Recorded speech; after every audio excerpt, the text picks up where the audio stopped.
historiografia shqiptare u ka një borxh shumë të madh shumë personazheve historik, sidomos të historisë moderne të shtetit shqiptar, pasi dihet që në 45 vite në periudhën e komunizmit, historia ishte në shërbim të pushtetit, shumë gjëra nuk thuheshin, shumë gjëra tjetërsoheshin, dhe po ashtu edhe plot gjëra të tjera vinë sot të hapura si pasojë dhe e kohës, çka është e natyrshme në histori, e hapjes burimeve, këtu kanë parasysh arkivat, e përfshirjes në një mas më të gjerë edhe studiusëve dhe kështu me radhë.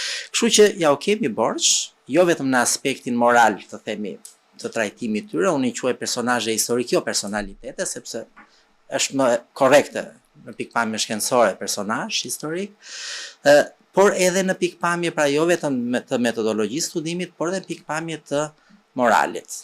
Në kuptimin këtu me moral përfshi formimin, edukimin e brezave të rinj, por edhe trajtimin e tyre dhe nxjerrjen nga pluri për të çuar ndoshta edhe disa të pavërteta në vend, që thamë që ka lëvizur. E filluat me Nolin, në mendimin tim në shkencor, një ndër personazhet historik më të spikatur, jo vetëm të periudhës që jetoi, por do thosha më gjerë në kombin shqiptar, personazhi i cili ka ardhur i prekur edhe në studimet e para viteve 90, sigurisht duke u munduar që të nxjerrin Nolin në vetëm në një aspekt, në atë aspektit shtetar, pra si politikan, padyshim edhe si shkrimtar, pra këto kanë qenë dy të themi rrymat apo dreshinat kryesore, por shikojmë që mbas viteve 90 sqarohet spektri i studimeve, se Noli atë që ka patur e dim ka qenë shumë dimensional. Asnjëherë nuk do mbarojnë dhe quhen të shtëruara studimet për të, duke filluar që nga shkrimet e tij dhe për dalë deri te kompozimet e tij, po doni. Kështu që është krejt normale që në mënyrë periodike të vazhdueshme studiuesit merren me këtë personazh dhe të shkruajnë. Pra, historia ne themi që padyshim bazohet mbi dokumente, por jo gjithmonë çdo studiues shkruan bazuar vetëm mbi dokumente, sidomos kur fjala për personazh që i ka trajtuar koha, po kaq të rëndësishme janë edhe studimet.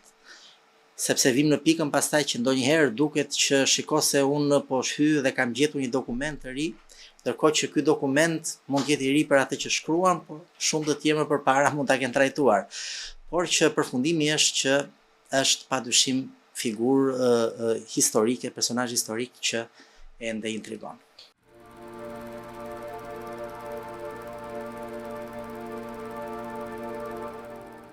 Kjo biografi politiko-historike që unë kam quajtur e Sadik Premtajt, pra Premtaj, sepse edhe me mbiemrin e tij shikojmë që e hasim në shumë forma, Premti, Premte, Premtja, pra duke sikur ndonjëherë edhe denigrimi i personazhit historik shkon deri aty sa edhe emrin duhet t'ia ndryshojmë. Është një punë që duhet bërë për disa arsye.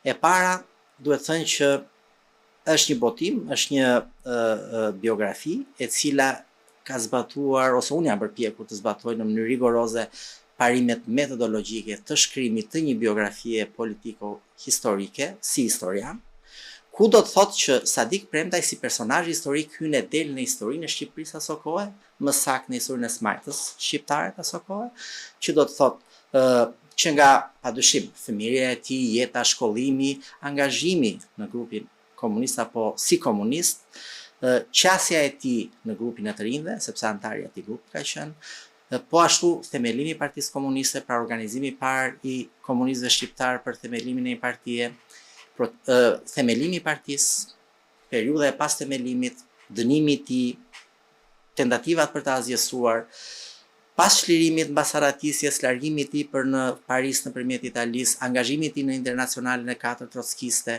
si e perceptonte, si e shikonte ai angazhimin e tij brenda smajtës apo brenda Partisë Komuniste Shqiptare.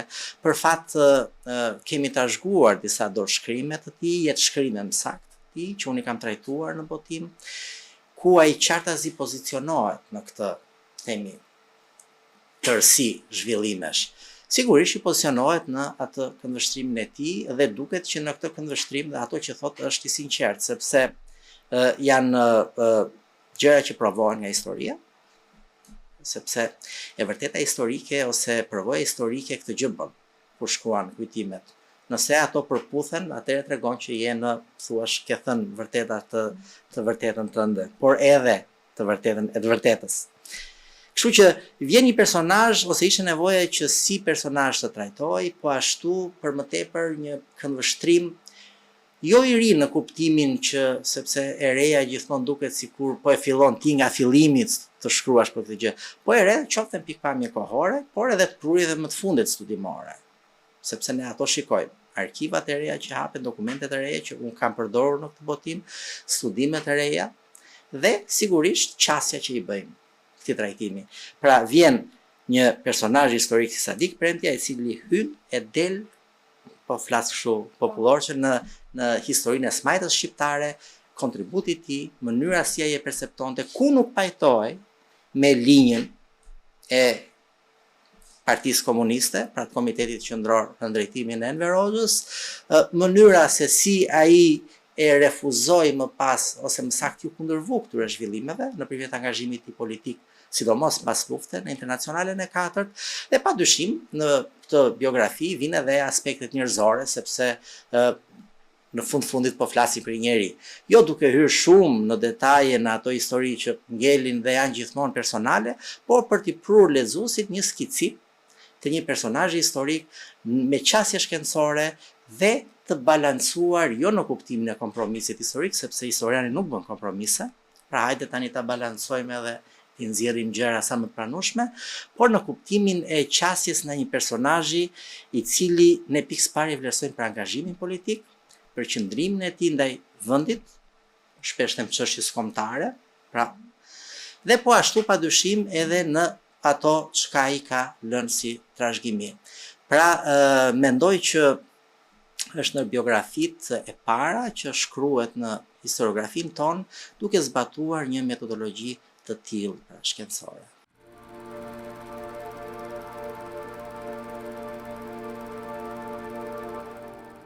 Në fakt është pyetja themelore që bëhet me të drejtë për sa i përket trajtimit të këtij personazhi.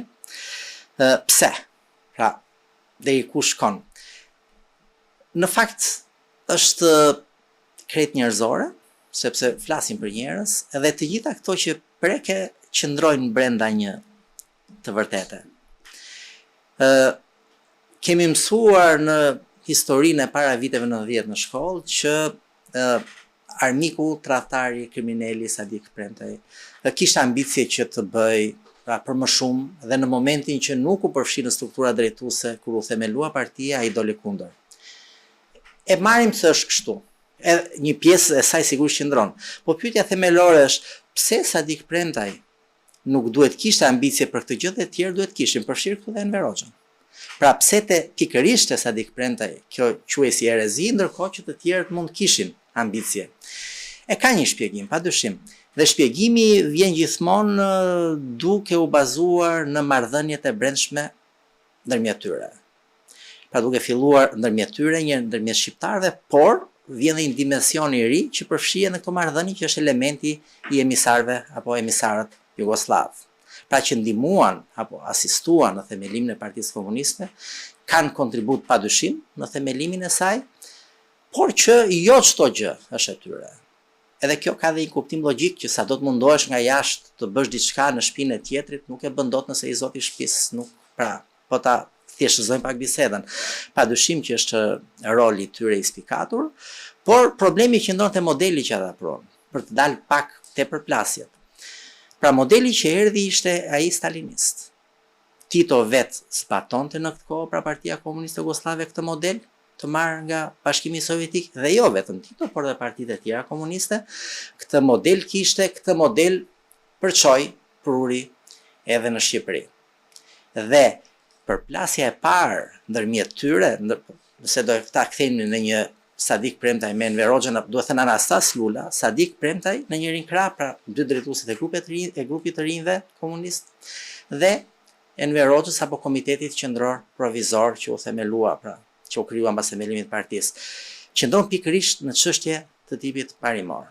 Që do të thotë, Çfarë u vendos në themelimin e partisë? Pra pikë pari, do thënë, po flas vetëm për anën organizative, nuk po merrem me programin e luftës, organizimit të luftës, që për mua e bën një parti të veçantë për kohën, por në aspektin organizativ, që do bashkohen grupet komuniste, do prishin organizimet e vjetra, do krijohen celula të reja me një politik shumë të rrep të konspiracioni, që do të thotë nuk duhet të dish se kush është e celula tjetër, nuk duhet të flasësh me antarët e celulave të vjetra nga vjen, nuk duhet të kesh ambicie për të patur, për të hecur, domethënë për të zgjedhur, nuk duhet të kritikosh, duhet i nënshtrohesh gjithmonë vetëm autokritikës, po jo kritikës, që duken sot kështu të thëna lehtë, por në fakt kanë qenë në problemet më të mëdha në marrëdhëniet mes komunistëve aso kohe.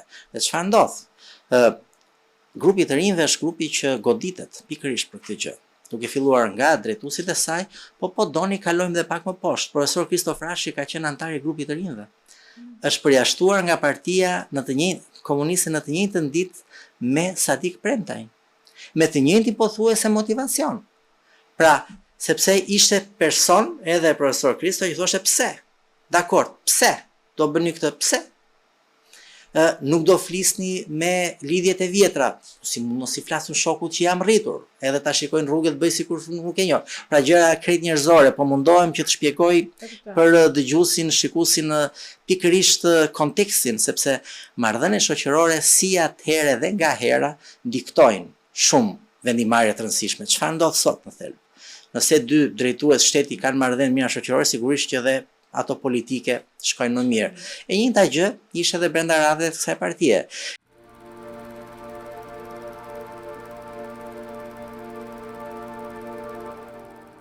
Sipas dokumentacionit, por dëshmive edhe të vetë Dushan Mugoshës, sigurisht edhe të Sadik Premtajt, është që Dushan Mugosha i mori, e thënë kështu shqip zët, pra nuk kishte ndonjë simpati të madhe për grupin e të rinjve, për një arsye shumë konkrete.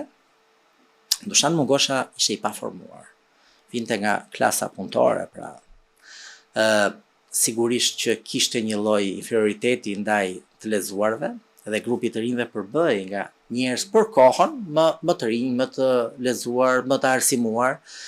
Dhe si të tillë, duke qenë që ky nuk i donte intelektualët, edhe këtë e ka shprehur edhe vetë me mënyrën se si shkruan, pra se s'ke si ta matësh dot, por që vlerëson ato që ai bën edhe shkruan, duket qartë që në fillim, domethënë që para themelimit të Partisë Komuniste, grupi të rinjve dhe në veçanti Anastas Lula dhe Sadik Premtaj u njanuan, pra nuk hynin në grupin e të preferuarve të tij.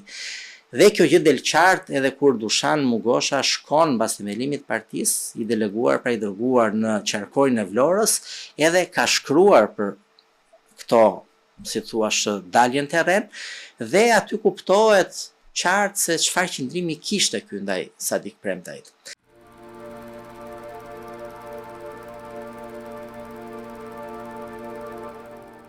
Nëse do bënim një ndarje të dy emisarëve jugoslav, Miladini ishte ai i letrave, Dushani ishte njeriu i veprimit.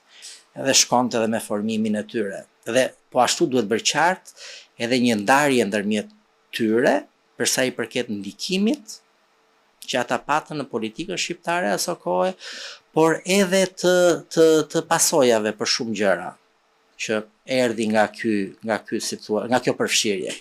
Kështu që në këtë kontekst Sadiku, padyshim që së bashku me Anastasi, po Anastasi do të vritej shpejt.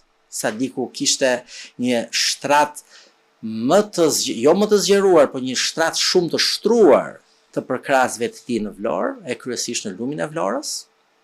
Dhe si i tillë me përkrahje kaq të madhe, padyshim që përbënte edhe rrezikun më të madh brenda Partisë Komuniste.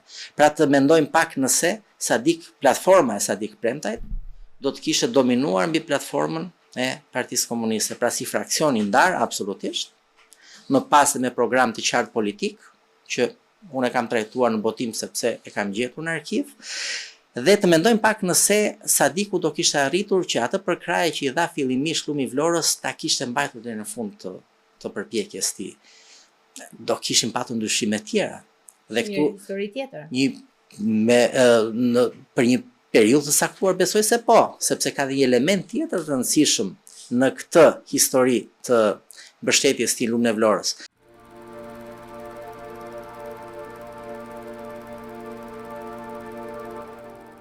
Nuk mund të veçojmë dhe të harrojmë Hysnile Penicën. Pra një nga miqtë më të ngushtë të Sadik Premtajt, duhet thënë fakt mbrojtësi i Sadik Premtajt në kohën që u mor vendimi për ta azgjësuar atë, për ta eliminuar.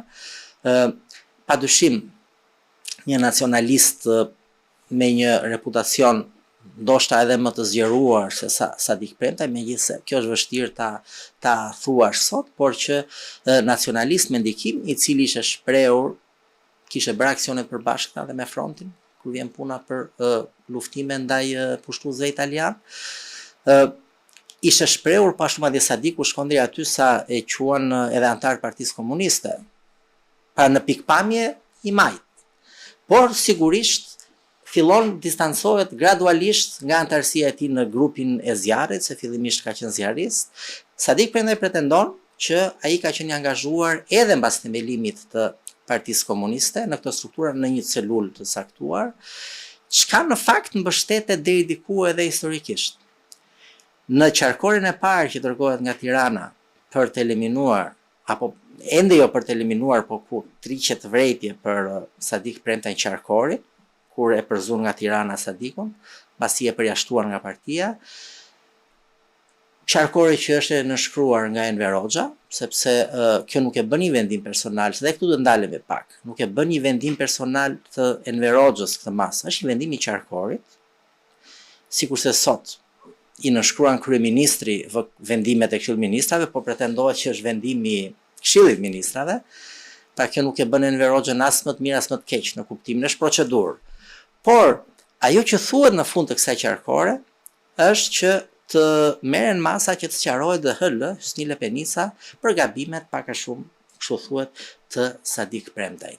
Tani pse duhet të bëjmë një pyetje? Pse duhet ishte interesuar Komiteti Qendror i Partisë Komuniste që një përfaqësuesi nacionaliste, një drejtuesi nacionalistëve të bindej për gabimet e, do thënë, nuk shkon logjika në kuptimin patjetër që këtu ka dhe element tjerë, dhe element shoqëror, sepse një Shqipëri e vogël, njerëz që njihnin njëri tjetrin, por gjithsesi kjo të le një shije që ndoshta Sadik Premtaj në atë që thot ka një farë të drejtë që ngelet për tu verifikuar.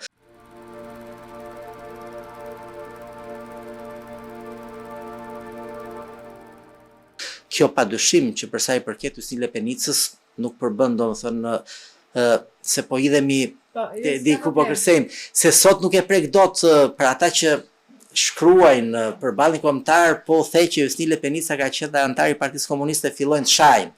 Ndërkohë që edhe çfarë pastaj në fundit, jemi ende në një kohë ku njerëzit janë idealist, brezi i ri që shikon se si të orientohet, por edhe nëse ka patur këto prirje të majta, mos harrojmë që mbi të gjitha ishte patriot, ishte nacionalist. Pra, edhe njerëzit mund të lëvizin në qëndrimet e tyre, sepse njeriu piqet, siç piqet në moshë, piqet edhe politikisht në fundit, për më tepër në një kohë lufte që gjëra të tilla janë. Kështu që të gjitha këto element po t'i shikojmë, të çojnë në përfundimin që Sadik Premtaj, fraksioni Sadik Premtaj, përbënte rrezikun e parë serioz për Partinë Komuniste.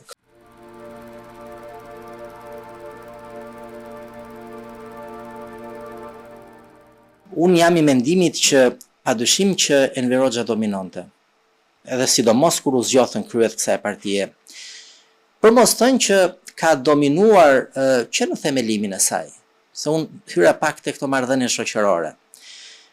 Po unë në libër ndalen edhe një aspekt interesant për mua, po që besoj se është tregues. Te komunikimi ndërmjet komunistëve shqiptar dhe dy emisarëve, si komunikonin? Sepse mbi bazën e komunikimit fillojnë dhe preferencat e para, fillojnë dhe shoqëritë e para dhe sikur se tham, shoqëria dikton shumë gjëra më pas. Dushani fliste serbisht dhe shqip. Kishte një shqipe ashtu të mësuar në Pej, të rënd, sipas dëshmive përfshirë dhe të Enver Hoxhës me një shqipe vulgare, pra përdorte shumë fjalë të rënda, jo etike.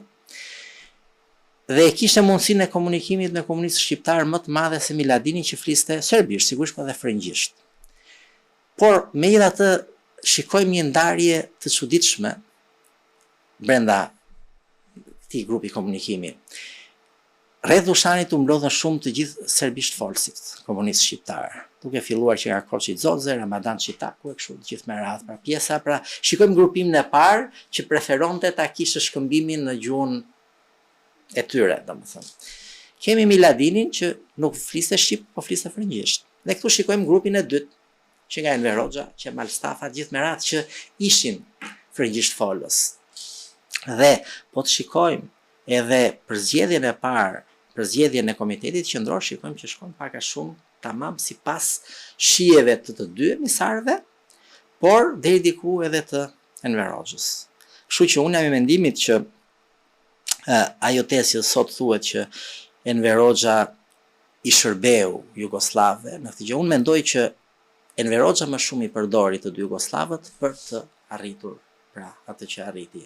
Dhe jemi përsëri te ambicia politike. Pse? Pse Enver Hoxha e marrim tani si figurën qendrore, të personazhin qendror të kësaj kohe? Pse ky duhet ta kishte këtë ambicje? Edhe të tjerët s'duhet ta kishin. Arsimi më shumë jo, përvojë etike më shumë jo, organizim, angazhim më të madh jo, sepse mos harrojmë që grupi të rinjve dhe grupi Shkodrës janë dy grupet komuniste që u angazhuan drejt për drejti në themelimin e partisë dhe në prurjen e dy emisarëve, të cilët u pa e udhës të merren për shumë arsye nga Partia Komuniste Jugoslave, qoftë të kontakteve, qoftë të nevojës, por dhe një element shumë i rëndësishëm edhe të Kosovës, pra nga një parti që kemi dhe një pjesë të mirë të kombit të përfshirë brenda këtij kufiri, sepse kufit nuk të 13-ës ishin ende të pranuar.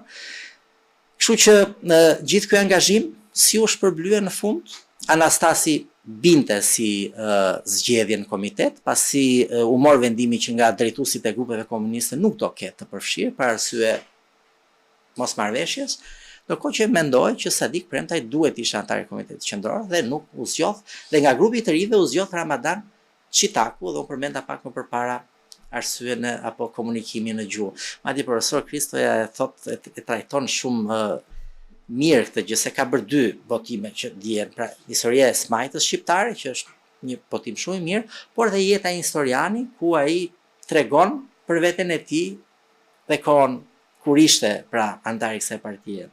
Edhe thotë që Baca, domethënë deri në këtë moment pa ardhur emisarët jugoslav, u rrinte i përullur dhe i respektonte, i shikonte si perëndi të dy, edhe Anastasin dhe Sadikun. Në momentin që filloi komunikimi me Dushanin, filloi bënte të kundërtën, domethënë që diktonte.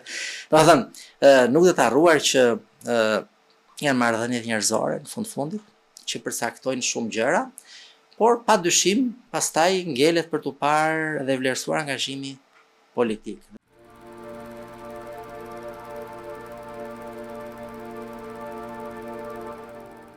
Unë besoj që e vlerësuar në pikpamje historike, një arsye tjetër kryesore e ndarjes së Sadik Premtajt dhe mosmarrveshjeve me partinë e tij, që ishte ndër ata që do ta themelonin, ishte dhe mënyra e trajtimit të shokëve.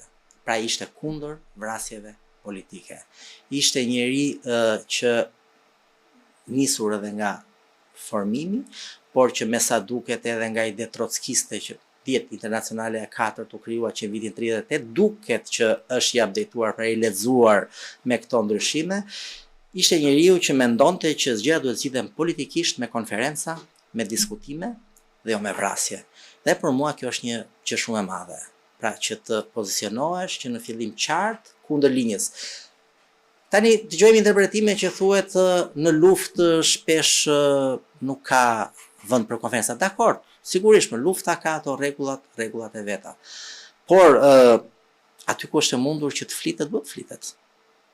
Edhe të shkosh në vendime ekstreme brenda grupit tënd, që në fund fare Sadik Premtaj ishte komunist në 35-ën, ishte në 41-shin, ishte edhe në 91-shin kur vdiq. Pra vdiq si një komunist me bindjet e tij komuniste, padyshim,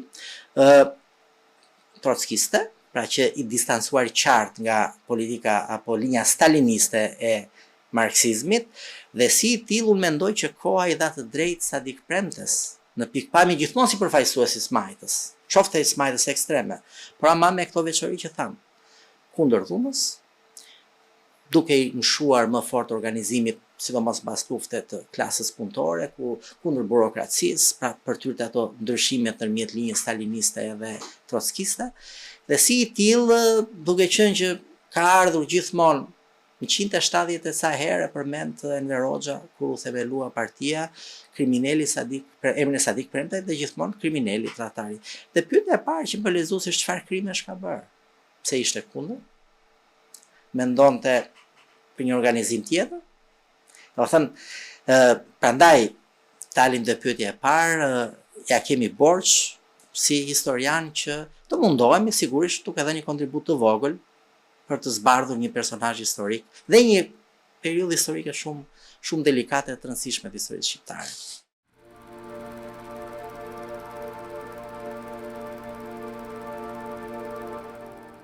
Pse ishte më i rrezikshëm Sadik Premtaj se Anastas Lula? Të dy mendonin njësoj, përfaqësonin të njëjtën gjë.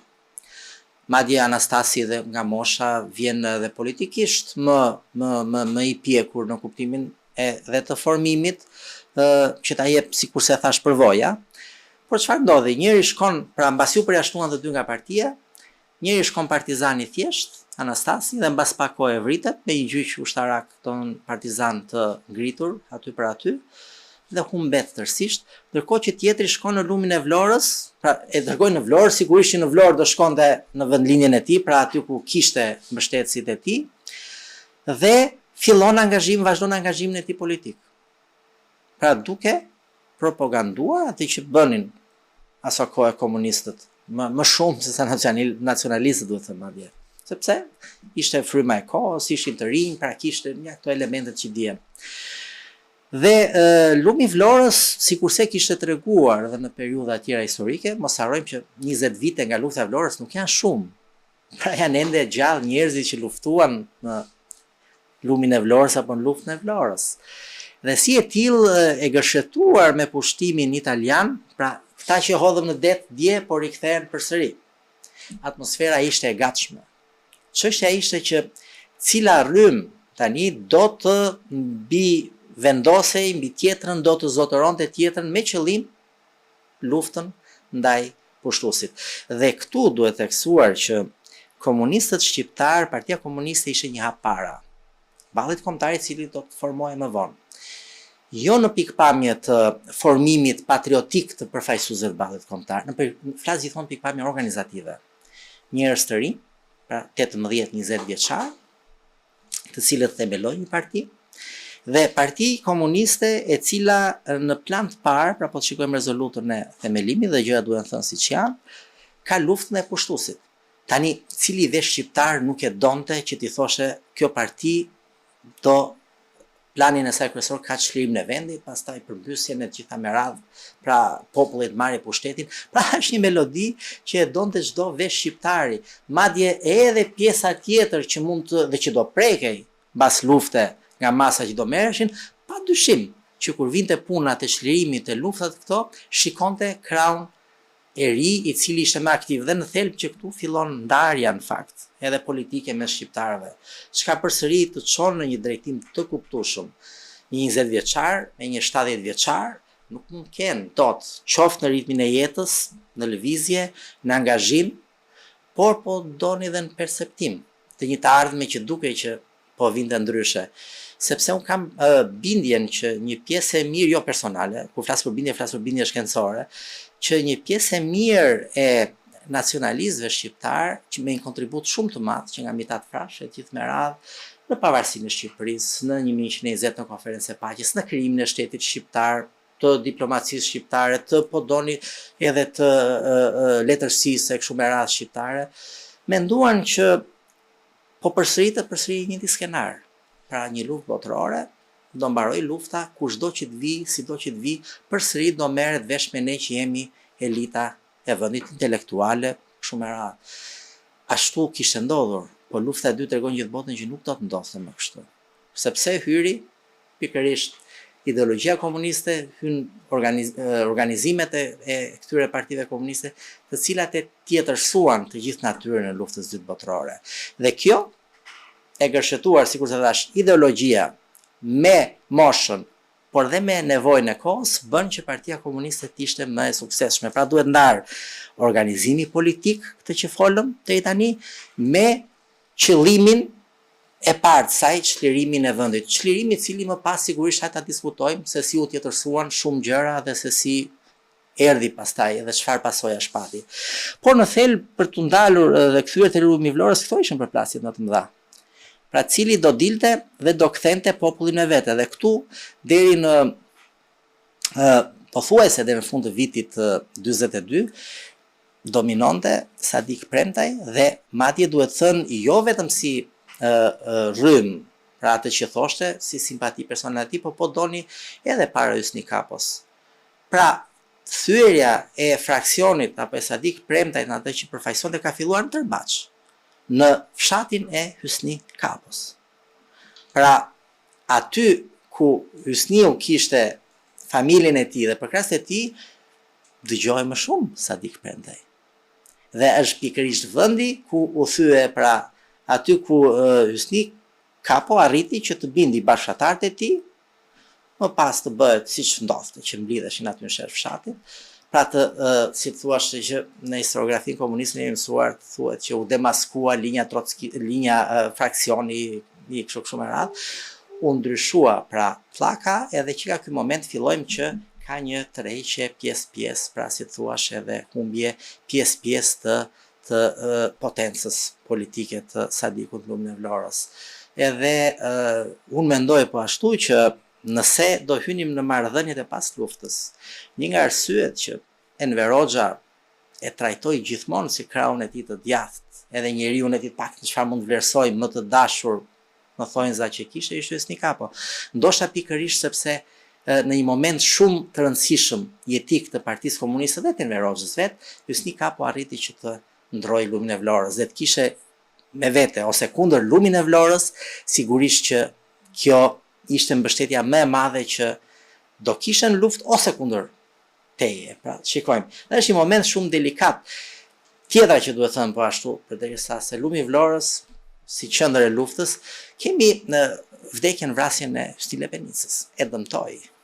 Në momentin që Hysni Lepenica padyshim, sikurse e thamë përpara, personazhi spikatur i këtij territori, kësaj krajine bëri që të ishte më e lehtë depërtimi spari i frontit në udhëheqjen e Partisë Komuniste, por edhe nuk do të harruar pa vlerësuar edhe koha, që unë e quaj përvoja historike.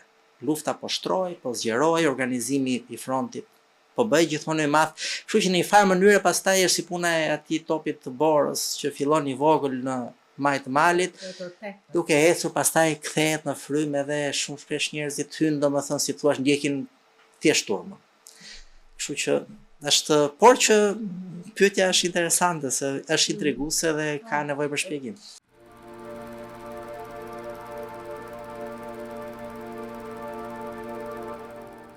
Mos harrojmë që kur vjen puna edhe brenda një familje ne pam që u ndan në të dy kampet kryesore.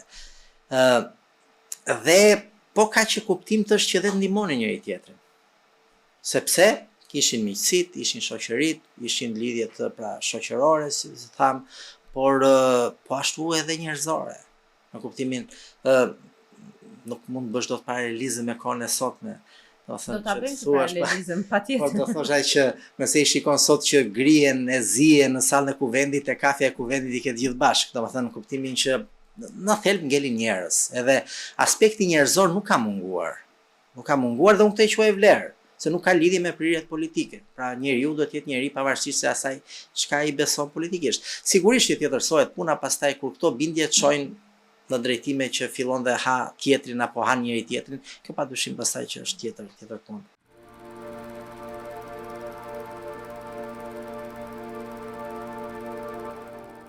Sadik Premtaj në luftë, pra u poq si komunist e vdiq si i tillë. Dhe nuk ka asgjë të keqe në kuptimin që sot të jesh edhe një antar i një Partia Komuniste, e sidomos po të hidhemi te linja trotskiste, e cila për hir të vërtetës filloi në 38-ën, por mbas viteve 60 shikojmë që nuk ka si çdo rrym tjetër, pra ndryshon koha, bien edhe aspiratat politike, por e rëndësishme është të theksohet mënyra se si e pozicionon veten ky komunist brenda komunizmit. Dhe për mua ndarja thelbësore është që thash pak më përpara, kur vjen puna te gjaku, te vrasja. Hakmarrja ndaj kundërshtarëve. Për aq kohë sa qëndron vetëm një bindje majt, e cila nuk përfshihet në aktivitete të tilla politike që çojnë në eliminim të kundërshtarëve politik, brenda radheve të tyre kështu me radhë, apo që instalojnë dhe çojnë qartazi një shtet drejt një diktature, padyshim që s'ka asgjë të keqe.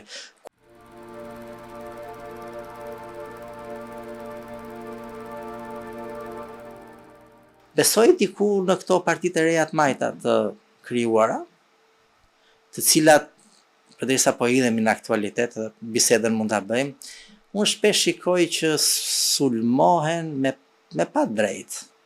Ndoshta edhe pa njohur fare programet. Unë besoj që janë më tepër qëndrime politike që shkojnë drejt social-demokracisë, se sa drejt ekstremit të majt. Por çfarë ndodh? Në momentin që sot rrezikohesh apo shikon një parti që ka potencial të rrezikojë, qoftë majtas apo djathtas, megjithëse për mua janë dyja njësoj, nuk kanë dallime ideologjike fare mes njëjtës, po të shikosh programin. Hajde flasim edhe për program, politika apo ideologji, ka humbur.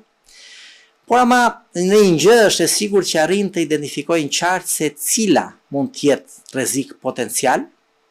Dhe rrezik potencial sot je në këtë klim politike për mendimin tim, nëse del me një alternativë të qartë politike, të bazuar po doni dhe ideologjikisht, dhe për mua duhet të jenë tilla, sepse partia fundit është organizim politik. Ka një yll polar, se ku orientohet në atë politikën e vet, pra nuk është ç'a dali hajde ta përfshim.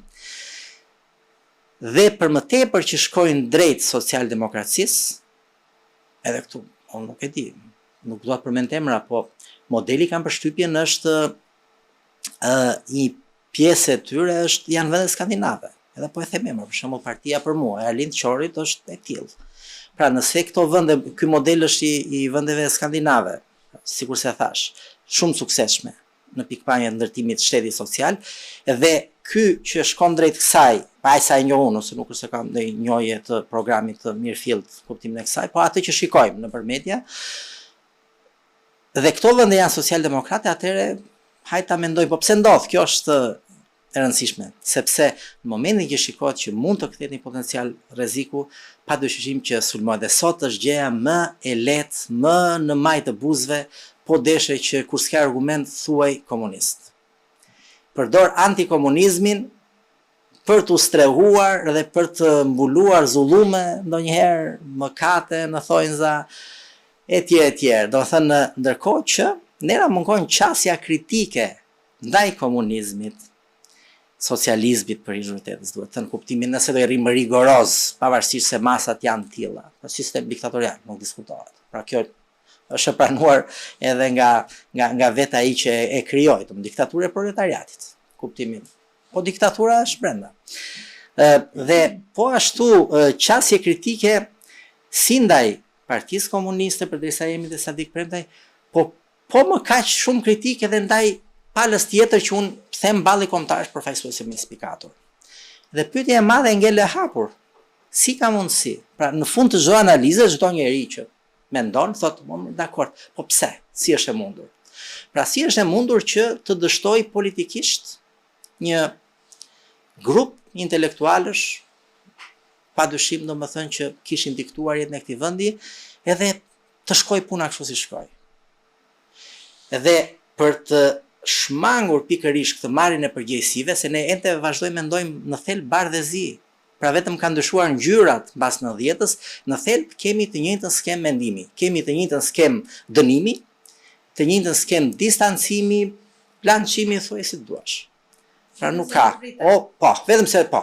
Megjithëse te vrasja këto shifrat nuk po them se ka vrasje politike, por që gjithsesi sot po e hoqe nga puna, po i preve të gjitha mundësit jetoj, po nuk e le të hesin karrierë, praktikisht të thonjë za vrare ke, sepse jemi në liri pra, demokraci.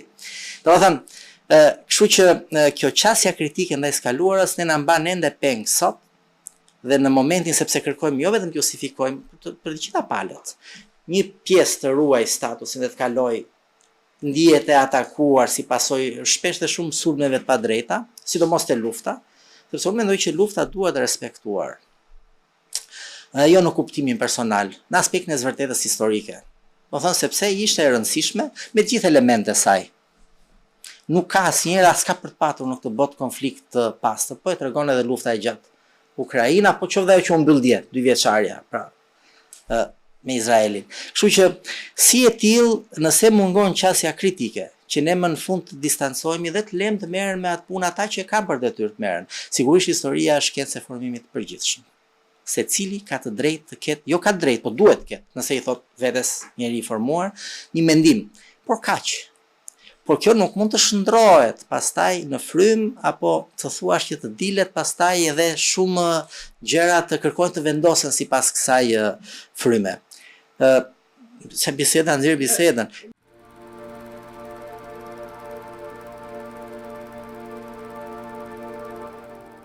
Duke qenë historian i periudhës, sigurisht që në mënyrë të posaçme nuk isha marrë me themelimin e Partisë Komuniste dhe Sadik Premtajn si personazh historik. Pra, në thelb mua vetë në atë bindje që kisha shkencore nuk është se kam ndonjë ndryshim. Thjesht, unë sistemova prura në formën më të re, dhe kjo duhet thënë edhe fal botuesit Naim Zoto, pra shtëpia botuese Naimi, që merret kryesisht me librin, apo në mas me librin shkencor, se ne harrojmë shumë shpesh t'i përmendim shtëpitë botuese. Në fakt, duhen përmendur sepse është puna edhe e tyre që vjen një libër në duart e botuesit. Kështu që ndryshim në kuptimin mendoj, sikurse e theksova, metodologjia e ndjekur, faktet e reja të prurat, përfshirë disa doshkrime të pabotuara të Sadikut, qasja, nuk bëhet historia duke parë vetëm brenda gardhit të fshatit tënd, po e them kështu në mënyrë figurative. Ne mundohemi t'i shpjegojmë ndonjëherë gjërat, ne, domethënë është e pasojë fakte skaluarës. Duke e filluar sikurse çdo gjë, po marr si shembull në mënyrë kështu pak me humor lumin e Vlorës, sikur çdo gjë fillon dhe mbaron me lumin e Vlorës. Jo, ka dhe mëngjerë se lumi i Vlorës, ka dhe mëngjerë se Shqipëria e Jugut, se Shqipëria, se Ballkani dhe me radhë. Dhe shpesh shikojmë që duke u marrë dhe vendosur veten në qendër të gjithë zhvillimeve harrojmë kontekstin e përgjithshëm. Këtë një historian nuk duhet ta bëjë. Dhe unë këtu kthem përsëri te shkolla e historisë, që ka një mangësi të theksuar dhe që vjen në përkeqësim, jo në përmirësim.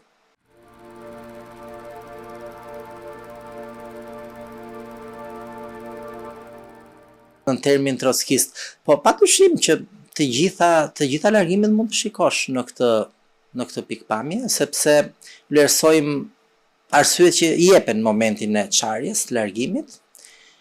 Jo, do të thënë, i rreshtove vetë në kuptimin e kësaj, por që do thosha kjo është një fenomen që vetëm e shëndosh demokracinë, edhe sot teorikisht duhet ishte pozitive në kuptimin e shëndoshjes së demokracisë dhe funksionimit një partie politike, praktikisht shkon aty ku thamë që në momentin e ndarjes dihet që janë të dënuara me vetë asgjësim në thonjza politik, gjithmonë, me ndonjë shkëlqim përkohshëm kështu si LSI-ja, por që përsëri shkon në katandisje, domethënë që votohet brenda rrethave familjare të anëtarëve kryesorë të saj. Është besoj tipar që karakterizon, nuk do thosha me erdhi kështu drejt pseudo-demokracisë është rënd, po të themi demokraci të deformuara, apo në faza fillestare, se është vërtet e rënd pseudo-demokraci, ndonë se bie erë shumë ndonjëherë, drejt saj, por që çështja është çfarë impakti, do thënë impakti që kanë. A ndikojnë këto vërtet pozitivisht në shoqëri, apo vetëm e radikalizojnë ende më shumë shoqërinë dhe e përshajnë atë. Unë kam përshtypjen që pjesërisht kanë çuar në përçarje të shoqërisë dhe me një impakt shumë të madh ndonjëherë dhe në çështje të perceptimit demokracisë shqiptare. te perceptimi fus, perceptimi ndaj korrupsionit, bli një diplomë, bëu me mua të bëj drejtor edhe bë ç'a duash, që për mua është dëmi më i madh që mund të jetë bërë këtij vendi administratës shtetërore, sepse u thye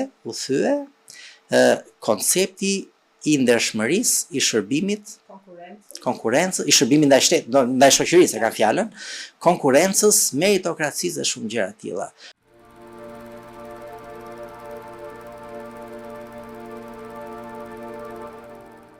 Duket më shumë si kur jemi në fillim të një tranzicioni se sa në fund një tranzicioni. Është perceptimi im.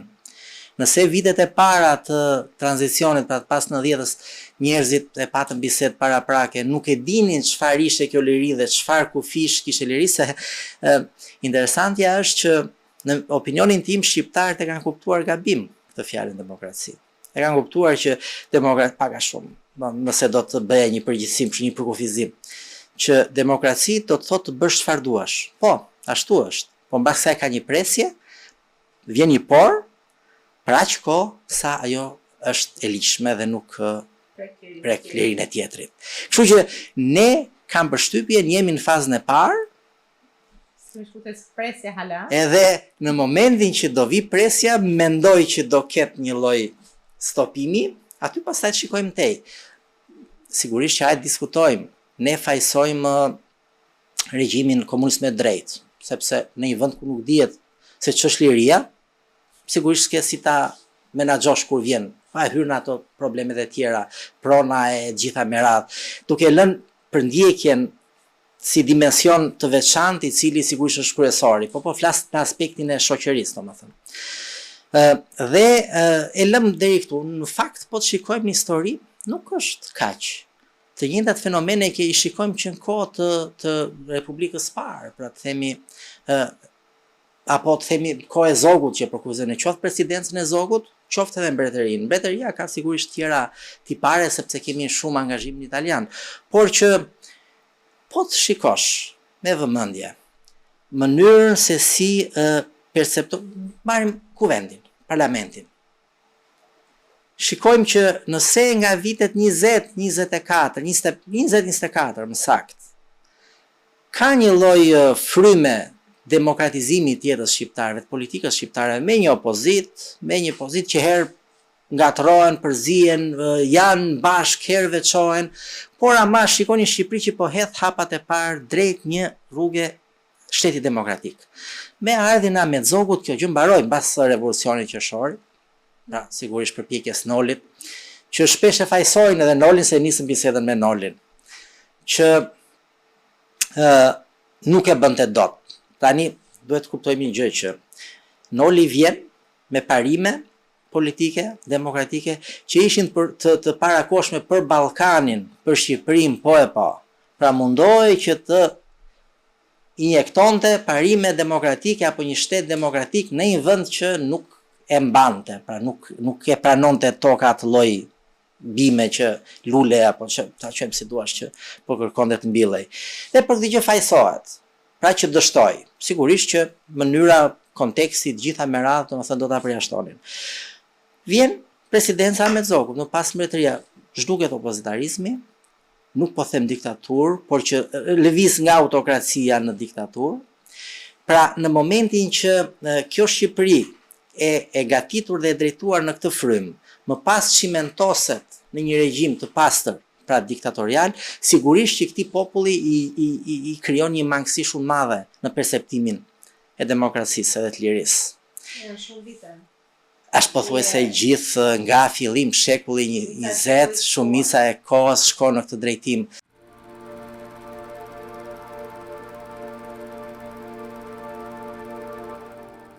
Për fatin ton të keq, historia jonë e fshin tanë qoftë verior jugor nifet. Edhe interesat e tyre ndaj Shqipërisë. Edhe ky është një dimension që duhet të trajtohet. Duhet trajtohet jo mbi bazë konspiracioni apo i thashem tha, por mbi bazë dokumentare. Dhe arkivat ne të paktën i kemi të hapura, ndërsa Beogradi me Athinën nuk ka për t'i hapur ndonjëherë këto arkivat për këtë çështje.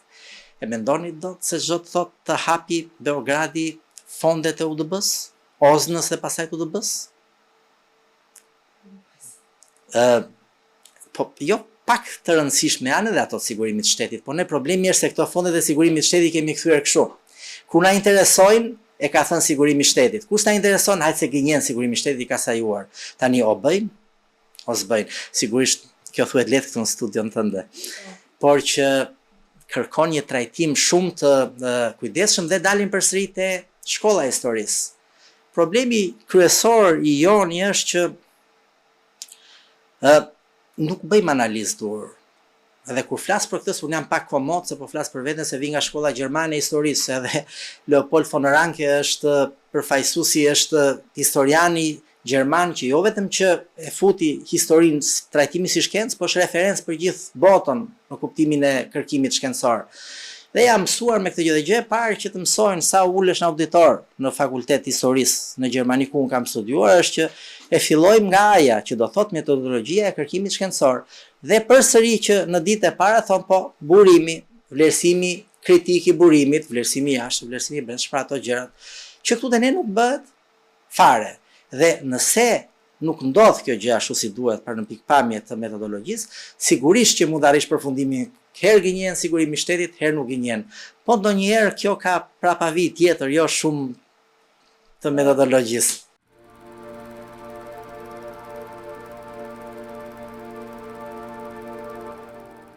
Unë do flas ashtu si më takon të flas, në fakt duke thënë gjërat siç i shikoj unë. Por për fat të mirë në atë përvojë pesëvjeçare që unë pata, i shikoja gjërat dhe si historian. Dhe formimi sigurisht të ndihmon, se në thelb ai një institucion arkivësh, dokumentacion arkivor i cili vjen në dispozicion. Sigurimi i shtetit ka qenë një institucion i cili për fat të keq, duhet thënë, të shqiptarëve, funksiononte më së miri. Them për fat keq sepse sa mirë ishte instrument që i shërbente sigurisht partisë shtet dhe mirë funksionimi do të thotë që njerëz që vuajnë më shumë në këtë pikpamje kanë. Por për sa i përket mënyrës se si funksiononte, unë e kam krahasuar dhe patëm përvoja dhe për tepër që unë kam shkruar edhe po edhe lexuar edhe me shërbimet e tjera të fshehta. Pikë pari shërbimet një natyrë kanë. Bazën e kanë të bashkëpunëtori si para një shekulli edhe pas një shekulli, sepse kështu funksionon.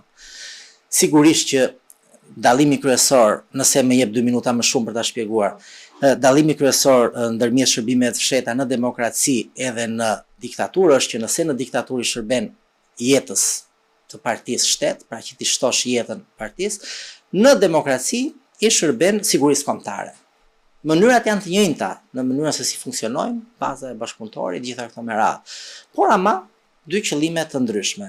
Kështu që po të kthehemi te sigurimi i shtetit funksiononte më së miri dhe ka një dallim në opinionin tim si shkencëtar ndërmjet kundër zbulimit dhe zbulimit, pra kundër zbulimit dihet që është pjesa e brendshme, ku unë ato 5 vitet e mia për vërtetës nuk pash një dosje që të thosha që ky njeri pas ka qenë vërtet armik dhe që nga dënuar me të drejtë në kuptimin, nuk do ta thjeshtoje, sepse ai vërtet ishte me bindje ndryshe dhe përbënte një ai po i përgjithsoj, por mënyra se si është ndërtuar dosja për ta dënuar duket që, do të thënë, ishte marrë vendimin që kjo gjithë mbyllet, thjesht po mbyllej.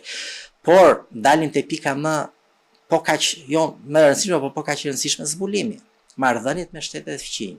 Aty ka një dokumentacion shumë të mirë të zbulimit shqiptar për sa i përket marrëdhënieve me shtetet e tjera, marrëdhënieve edhe të shtetit shqiptar aso kohë me migracionin politik shqiptar. Dhe shumë shpesh thuhet sot që duket sikur po the bashkëpunëtor dhe vjen ky bashkëpunëtor nga familja e përndjekurve sot apo të armikut aso kohë, duket sikur jetë tendencosi. Jo, nuk është kështu.